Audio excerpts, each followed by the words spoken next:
আসসালামু আলাইকুম। আমার পিছনের ধান জমি দেখে হয়তো বা বুঝে গিয়েছেন আমি কোথায় রয়েছি। আমি রয়েছি হচ্ছে আমাদের চৌফুলদন্ডি, যেটা আমাদের সবার প্রিয় গ্রাম।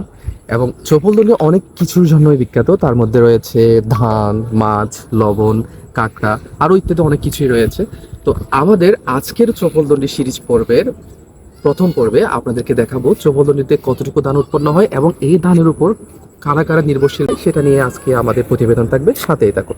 চৌফুলন্ডি উত্তর বিলের অবস্থান হচ্ছে উত্তর পাশে হচ্ছে পুকালি ইউনিয়ন পরিষদ এবং দক্ষিণে হচ্ছে চৌফুলন্ডি ইউনিয়নের বসবাসযোগ্য মানুষ এবং পশ্চিমে আছে মহেশখালী চ্যানেল, মহেশখালী দ্বীপ যেটাকে বলা হয়, বাংলাদেশের একমাত্র পাহাড়ি দ্বীপ। অ্যান্ড পূর্ব পাশে যেটা হচ্ছে ঈদগাঁও উপজেলা। চৌফুলন্ডি ইউনিয়ন পরিষদের 35,000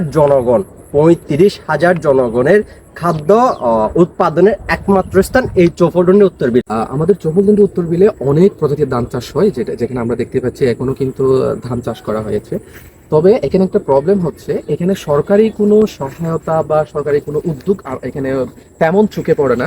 সো এই বিশাল জায়গা বলতে আমরা আনুমানিক ইনফরমেশন পেয়েছি 4 থেকে 5 হাজার একর জমি এখানে আছে। এই জমিটাই হচ্ছে একমাত্র উত্তর বিল। কৃষকরা সেই আদিম প্রাচীন পদ্ধতিতে যেভাবে চাষ করা হতো ঠিক এখনো পর্যন্ত ওইভাবে চাষ করা হচ্ছে, যেটার কারণে ধান উৎপাদন আগের তুলনায় অনেক বেশি কমে গিয়েছে।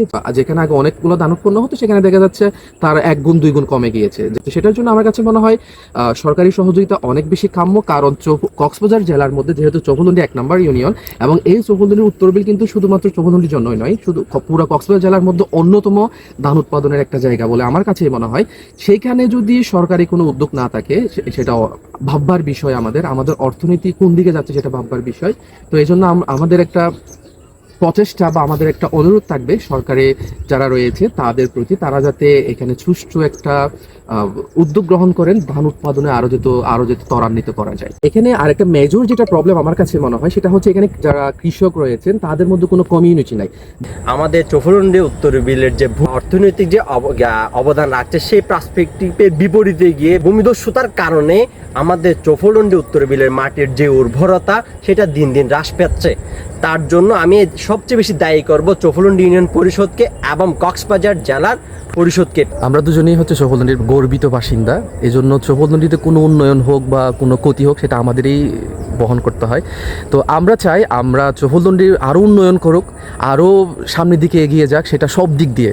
তো এইটার জন্য আমাদের একটা আহ্বান থাকবে সবার প্রতি, সেটা আমাদের জনগণের প্রতি, চৌফুলদন্ডিবাসী সবার প্রতি, ইউনিয়ন পরিষদের প্রতি, কক্সবাজার জেলা পরিষদের প্রতি। বেসিক্যালি কথা হচ্ছে একটা দেশের যখন এলাকা উন্নত হবে সেই এলাকার পার্সপেক্টিভ থেকে দেশেরই উন্নতি হতে হবে।